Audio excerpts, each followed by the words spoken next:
Hello दोस्तों। आपके घर में अगर गाड़ी हो या फिर आपने कभी ड्राइवर्स को आपस में बात करते हुए सुना होगा। आपने तीन वर्ड बड़े कॉमन सुने होंगे। एक होता है एक्सेलरेटर, एक होता है ब्रेक और एक होता है क्लच। आज हम समझें कि एक्सेलरेटर का क्या फायदा होता है गाड़ियों में, क्या मीनिंग होता है, और फिजिक्स वालों ने उस एक्सेलरेटर के यूज के बेसिस पे एक क्वांटिटी डिस्कवर की है, उसका नाम है एक्सेलरेशन। कि एक्सेलरेशन का क्या मतलब होता है, कैसे उसको फिजिकली कैलकुलेट किया जाता है, और क्या क्या ये इंपॉर्टेंट रोल हमारी लाइफ में प्ले करता है। तो चलिए शुरू करते हैं आज के टॉपिक को। आज का टॉपिक रहने वाला है एक्सेलरेशन। इसको हिंदी में त्वरण कहा जाता है और इस प्लस वन फिजिक्स में इसको स्टडी किया जाता है। फिजिक्स के टॉपिक के अंदर स्टडी होता है। ये काफी अलग अलग टाइप का होता है। जिस तरह से हमने वेलोसिटी के डिफरेंट टाइप्स देखे थे, वैसे ही एक्सेलरेशन के बहुत सारे टाइप्स होते हैं। बट आज हम इसके कोर मीनिंग को समझेंगे, क्या इसका मीनिंग रहता है, इसकी क्या क्या पॉसिबल वैल्यू रह सकती है, और क्या इसका सबसे कोर फॉर्मूला रहने वाला है। तो शुरू करते हैं आज के टॉपिक को एक्सेलरेशन के साथ। देखिए, जैसे मैंने शुरू से कहा था कि आपके पास एक्सेलरेशन गाड़ियों में एक्सेलरेटर की फॉर्म में होता है। जब इस एक्सेलरेटर को प्रेस करते हैं, बेसिकली आपकी गाड़ी की वेलोसिटी इंक्रीज करती है, और जब आप ब्रेक को प्रेस करते हैं तो गाड़ी की वेलोसिटी कम होती है। तो दोनों केसेस में हो क्या रहा है, चेंज इन वेलोसिटी हो रहा है। उसी चीज को ही ये एक्सेलरेशन बताता है कि एक्सेलरेशन होता है change in velocity with time. Change in velocity with time. Time के साथ उस वेलोसिटी में कितना चेंज आ रहा है, उसको एक कॉमन वर्ड से डिनोट करते हैं हम, एक्सेलरेशन। अब सपोज करते हैं कि इसको मैथमेटिकली क्या करना है। दो टाइप की वेलोसिटीज चाहिए होगी आपको। एक v2 फाइनल वेलोसिटी कितनी थी, और एक इनिशियल वेलोसिटी v1, और उस वेलोसिटी को अचीव करने में आपको कितना टाइम लग रहा है, t2 माइनस t1। देखो, v2 होता है जब आपकी वेलोसिटी चेंज होगी। मान लो आप जब गाड़ी को स्टार्ट करते हो तो स्टार्टिंग में गाड़ी रेस्ट पे होती है, तो उसकी जो इनिशियल वेलोसिटी है, इस v1 को हम फिजिक्स में u से भी लिखते हैं, इसको हम इनिशियल वेलोसिटी कहते हैं। इनिशियल वेलोसिटी ये उस पोजीशन को बताती है जब से आपकी ऑब्जर्वेशन स्टार्ट हो रही है। जैसे कि आप गाड़ी में बैठते हो तो गाड़ी शुरू में रेस्ट पे है, तो उसकी इनिशियल वेलोसिटी शुरू में जीरो है, जब कोई भी ऑब्जेक्ट रेस्ट से स्टार्ट कर रही है। अब आपने गाड़ी स्टार्ट की, एक्सीलरेटर प्रेस किया, और मान लो आपने एक्सीलरेटर प्रेस करने के बाद उसकी जो स्पीड है वो 10 किलोमीटर पर आवर है, तो उसको हम फाइनल वेलोसिटी लिखते हैं इस तरह से, फाइनल वेलोसिटी। अगर मान लो आपको 10 किलोमीटर पर आवर की वेलोसिटी मिल रही है, और ऐसा इतना करने में आपको टाइम लगता है, क्योंकि टाइम भी शुरू तो कहां से होगा, जीरो से होगा, क्योंकि अभी आपने काउंटिंग ही स्टार्ट नहीं की है। 10 किलोमीटर पर आवर की स्पीड आते आते आपको लगे 2 सेकंड। तो अब आपको ये बताना है कि एक्सेलरेशन क्या हुआ इस प्रोसेस में। एक्सेलरेशन कैसे काउंट किया जाता है, उसको हम स्मॉल a से लिखते हैं। ये एक वेक्टर क्वांटिटी रहती है, और दो वेलोसिटीज का डिफरेंस डिवाइडेड बाय टाइम का डिफरेंस, सिंपली 10 by 2 5, और इसकी यूनिट की बात करते हैं तो मीटर पर सेकंड स्क्वायर। तो one of the simplest question हो सकता है आपके एक्सेलरेशन से रिलेटेड, कि कैसे रेट ऑफ चेंज यानी कि वेलोसिटी के चेंज को जब टाइम से हम डिवाइड करते हैं तो हमें अपना एक्सेलरेशन मिलता है। अभी जो एक्सेलरेशन है, ये जरूरी नहीं है कि हमेशा इंक्रीज ही हो। आपने देखा है कि जब गाड़ी में ब्रेक लगती है तो गाड़ी की स्पीड कम होती है, या फिर आप जब चलते हो तो जब रुकना होता है तो हमें अपनी वेलोसिटी कम करनी होती है। तो हम उस कम होने वाले वेलोसिटी को भी चेंज के अंडर ही लेते हैं, कि वेलोसिटी कम हो रही है तो भी वो एक्सेलरेशन का ही एक टाइप है। उसको नेगेटिव एक्सेलरेशन या डिसेलरेशन कहते हैं, और रिटार्डेशन एक वर्ड यूज होता है उसके लिए, वो भी यूज कर लेते हैं कई बार। तो उसके टाइप्स को देखते हैं, और इसको ग्राफिकल फॉर्म में देखते हैं, इसको ग्राफिकल फॉर्म में हम कैसे रिप्रेजेंट कर सकते हैं।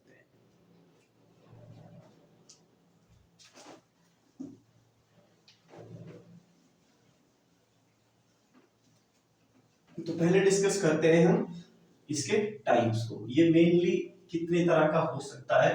पहले पॉसिबल वैल्यूज, जैसे कि एक्सेलरेशन है,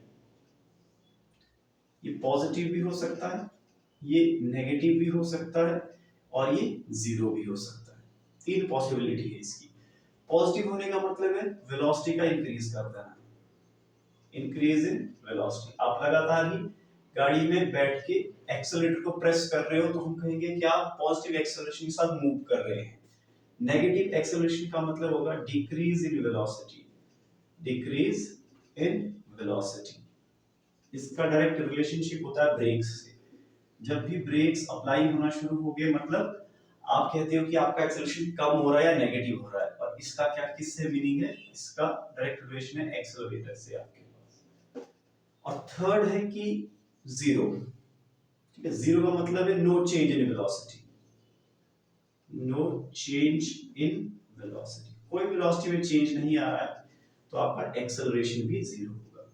इसके लिए दो पॉसिबिलिटी है, नो चेंज पे दो पॉसिबिलिटी है। पहली पॉसिबिलिटी ये है कि आपकी वेलोसिटी ही जीरो है, यानी कि ऑब्जेक्ट कहां पे रेस्ट पे है, तो वेलोसिटी चेंज ही नहीं हो रही है, तो वहां पे क्या आ जाएगा, ऑटोमेटिक एक्सेलरेशन भी जीरो आएगा। वेलोसिटी चेंज नहीं हो रही है टाइम के साथ, तो इसका मतलब उसका एक्सेलरेशन भी जीरो है। दूसरा केस कब आता है, अगर आपकी वेलोसिटी यूनिफॉर्म है या फिर वो कांस्टेंट है।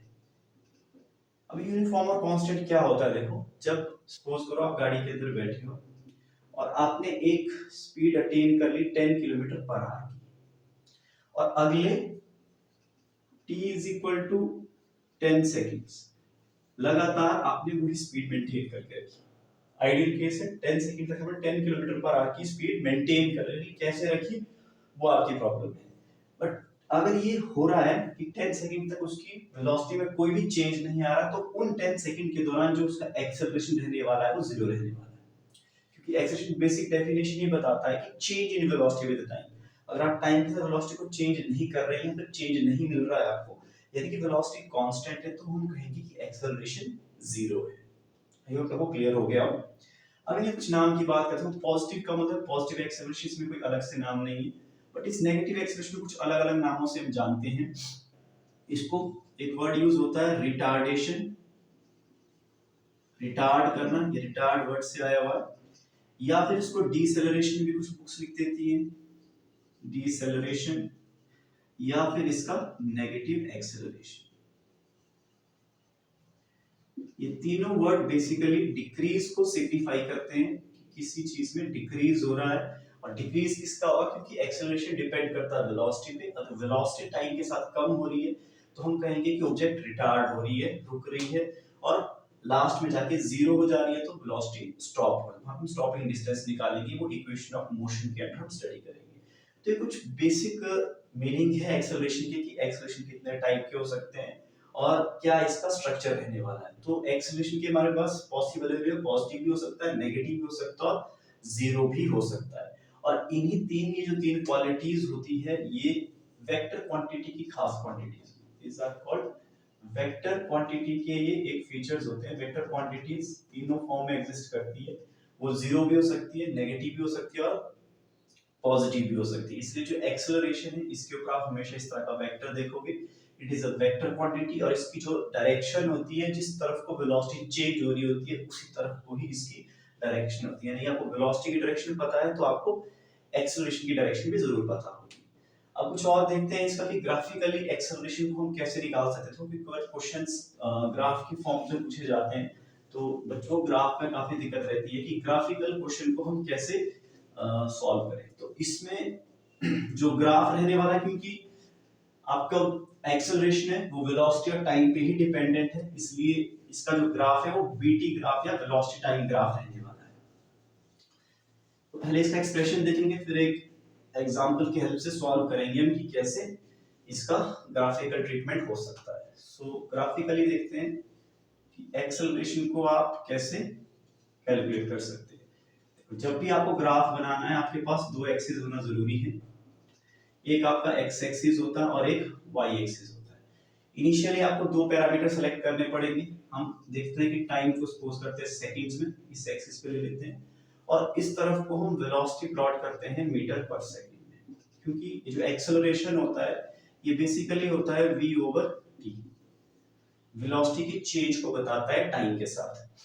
अब हम देखते हैं कि कोई ग्राफ है, सपोज करते हैं कोई ऑब्जेक्ट मूव कर रही है, वेलोसिटी टाइम ग्राफ, कुछ ऐसा ग्राफ बना हुआ है, ये उसके वेलोसिटी का चेंज बता रहा है टाइम के साथ कि अलग अलग टाइम पे उसकी वेलोसिटीज क्या रही, और ये उसका एक बिहेवियर बन रहा है। आपको कहा जा रहा है कि इस ग्राफ से आप देख के बताओ कि उसकी एक्सेलरेशन क्या है। तो जब भी कुछ ऐसी सिचुएशन है, पहले हम समझते हैं कि जो एक्सेलरेशन है वो ग्राफ से किस तरह से निकाला जाता है, स्लोप जब निकाली जाती है इसकी, स्लोप ऑफ वीटी ग्राफ, ये आपको एक्सेलरेशन देता है। अब इस स्लोप का मीनिंग समझते हैं जरा कि स्लोप क्या मीनिंग होता है। स्लोप बेसिकली तो स्लोप का मतलब झुकाव होता है कि कोई चीज कितनी झुकी हुई है, बट मैथमेटिक्स में इसके लिए एक फॉर्मूला यूज होता है, उसे कहते हैं हम टेंजेंट ऑफ थीटा, कि हम अगर हमें कहीं थीटा पता हो तो हम टेंजेंट ऑफ थीटा की हेल्प से स्लोप निकाल सकते हैं। अब यहाँ पे दिक्कत है कि यहाँ पे हमारे पास थीटा है नहीं, तो मैं एक मेथड बता देता हूँ आपको। स्लोप निकालने के लिए हम कोई भी दो इस तरह के पॉइंट सेलेक्ट कर लेंगे इस कर्व के ऊपर। कर्व कैसी हो सकती है, स्ट्रेट लाइन नहीं है तो, अगर स्ट्रेट लाइन तो डायरेक्टली क्वेश्चन सॉल्व भी हो जाता है। यहाँ पे स्ट्रेट लाइन नहीं है तो हम क्या करेंगे, इस तरह के दो पॉइंट सेलेक्ट कर लेंगे इस कर्व के ऊपर और उनको स्ट्रेट लाइन की हेल्प से ज्वाइन कर देंगे इस तरह से। तो ये इसके बीच में ज्वाइन होने वाली वो स्ट्रेट लाइन है और इनके कोऑर्डिनेट्स फाइंड आउट करेंगे दोनों तरफ, एक्स एक्सिस की तरफ भी और वाई एक्सिस की तरफ भी। तो ये कुछ इंटरसेक्शन पॉइंट बनेंगे इनके, ये इनके कोऑर्डिनेट्स बनने वाले हैं। तो आपको इसको ज्वाइन करके देखना है आगे, ठीक है। अब यहाँ पे इस एंगल को हम थीटा मान के लेके चलेंगे, ठीक। अब टेंजेंट ऑफ थीटा क्या रहता है, परपेंडिकुलर अपॉन बेस। तो इस ट्राइंगल में ए बी और सी, इधर आपको देखना है कि कैसे हम टेंजेंट थीटा निकाल सकते हैं। ये आपका बेस हो जाएगा परपेंडिकुलर और ये हाइपोटेन्यूज। तो इस फॉर्मूले के अकॉर्डिंग टेंजेंट ऑफ थीटा जो मिला आपको परपेंडिकुलर यानी कि BC अपॉन बेस यानी कि AB। अब ये निकाले कैसे जाए, तो सिंपली निकाला जाएगा इनको इनके कोऑर्डिनेट के बेसिस पे। तो हम देखते हैं यहाँ पे, देखो इस एक्सेलरेशन को कैसे निकाला जाएगा। Acceleration will be equal to पहले BC, क्योंकि BC की आपको लेंथ चाहिए तो आपको पता है कि ये परपेंडिकुलर एक्सिस के तौर पे बता रहा है, तो यहाँ पे कोई ना कोई वेलोसिटी की रीडिंग होती है, उसको हम V2 मान लेते हैं और V के कॉरेस्पॉन्डिंग वेलोसिटी की वैल्यू 1। तो इसकी जो लेंथ अगर हमें चाहिए तो हमें पूरे V2 में से V1 को माइनस करना होगा, तो ये बनेगा V2 minus V1 divided by, और अगर आपको AB की लेंथ चाहिए तो आपको इसके कॉरेस्पॉन्डिंग टाइम के दो कोऑर्डिनेट्स देखने होंगे। तो इस कोऑर्डिनेट को मान लेते हैं कि यहाँ पे टाइम की वैल्यू है t2 और यहाँ पे वैल्यू t1। तो अगर आपको ये लेंथ चाहिए तो आपको इस पूरी लेंथ में से ये लेंथ माइनस करनी होगी, तो ये बनेगा आपके पास यहाँ पे t2 minus t1, t2 minus t1। तो ये बन रहा है वो स्लोप, देखो। और स्लोप की जो वैल्यू है ये आपको एक्सेलरेशन की बेसिक डेफिनेशन पे लेके आया है, change in velocity with time. तो ये एक स्लोप का मेथड है कि आपको स्लोप बताता है आपको कि वीटी ग्राफ का स्लोप है, वहां से आप उसकी वेलोसिटी निकाल सकते हो। या फिर इसको आप डिस्क्रीट वैल्यू में ऐसे भी लिख देते हो, delta v over delta t, क्योंकि यहाँ पे डिस्क्रीट चेंजेस है, डिस्क्रीट वैल्यूज का चेंज है और इसलिए हम उसको delta v over delta t भी कह सकते हैं। तो यहाँ से आपने सीखा कि स्लोप जब निकाला जाता है वीटी ग्राफ का तो वहां से हमें एक्सेलरेशन मिलता है। अभी वीटी ग्राफ की बात हो ही रही है, तो जो एरिया अंडर वीटी ग्राफ है वो आपको बताता है डिस्टेंस ट्रेवल्ड या displacement. Area under VT graph ये बताता है आपको डिस्प्लेसमेंट या फिर डिस्टेंस कवर्ड कितना हुआ उस पूरे टाइम इंस्टेंट के दौरान। तो ये है वीटी ग्राफ का एक अलग से फीचर। बट एक्सेलरेशन से डायरेक्ट रिलेशन है इसका कि इसकी स्लोप की हेल्प से हम एक्सेलरेशन को फाइंड आउट कर सकते हैं। तो ये कुछ एक्सेलरेशन का बेसिक इंट्रोडक्शन था, इसके मीनिंग को समझा हमने, इसके टाइप्स को समझा और इसके नेचर को समझा। यूनिट्स की बात कर लेते हैं एक बार, यूनिट और डायमेंशन। जैसे मैंने आपको कहा कि एक्सेलरेशन आपकी वेक्टर क्वांटिटी है, इसका जो यूनिट रहने वाला है लास्ट वो है मीटर पर सेकंड स्क्वायर, और डायमेंशंस क्योंकि ये वेलोसिटी और टाइम के चेंज से बना है तो ये आपके वेलोसिटी का यूनिट रहता है mlt-1, और इसके नीचे जब आप t से डिवाइड कर देते हो तो ये t ऊपर जाके पावर नेगेटिव में इंक्रीज कर देगा। तो इसका जो टोटल डायमेंशन बनने वाला है लास्ट में जाके, इसको कैलकुलेट करके आप देख सकते हैं, वो बनने वाला है m0lt-2। तो ये आपके लिए डायमेंशन था एक्सेलरेशन का, एक छोटा सा इंट्रोडक्शन वाला वीडियो हो गया एक्सेलरेशन का। आगे आने वाले वीडियोस में हम एक्सेलरेशन के कुछ और क्वेश्चंस, कुछ और टाइप्स और बेसिकली यूनिफॉर्म एक्सेलरेशन को डिस्कस करेंगे, जिसके बेसिस पे आप इक्वेशन ऑफ मोशंस को स्टडी करते हैं। पहले एक्सेलरेशन को समझने के लिए कुछ न्यूमेरिकल्स करेंगे अगले वाले वीडियोस में, और जितने भी हमने आज कॉन्सेप्ट सीखे उनको अप्लाई करके देखिए। तो आई होप कि आप नेक्स्ट पार्ट भी देखोगे और इस पार्ट में जो सीखा है उसको आप स्टडी करोगे, और इस पार्ट से रिलेटेड कोई डाउट है, कोई आपके सजेशन है, तो आप नीचे कमेंट बॉक्स में लिख के बता सकते हैं। और अगर आपको पसंद आ रही है वीडियो तो इसको लाइक कीजिए, दोस्तों के साथ शेयर कीजिए। अगर आपके कोई छोटे भाई बहन है या फिर आपके कोई सर्कल में ऐसा है जो अभी फिजिक्स की स्टडी कर रहा है, शुरू में उसको बेसिक्स पढ़ना है, तो आप इस चैनल को रेकमेंड कर सकते हैं। इसमें हमने और कॉन्सेप्ट भी डिस्कस किए हैं और कुछ मैथ्स के बेसिक्स भी बनाए हैं, जैसे कि डेरिवेटिव आप देख सकते हो कैसे निकाला जाता है, और आने वाले टाइम में हम इंटीग्रेशन, ट्रिग्नोमेट्री, इस तरह की चीजें भी डिस्कस करने वाले हैं। तो चैनल के साथ बने रहिए, और अगर आपको कंटेंट पसंद आ रहा है तो इसको लाइक कीजिए, शेयर कीजिए। Thank you.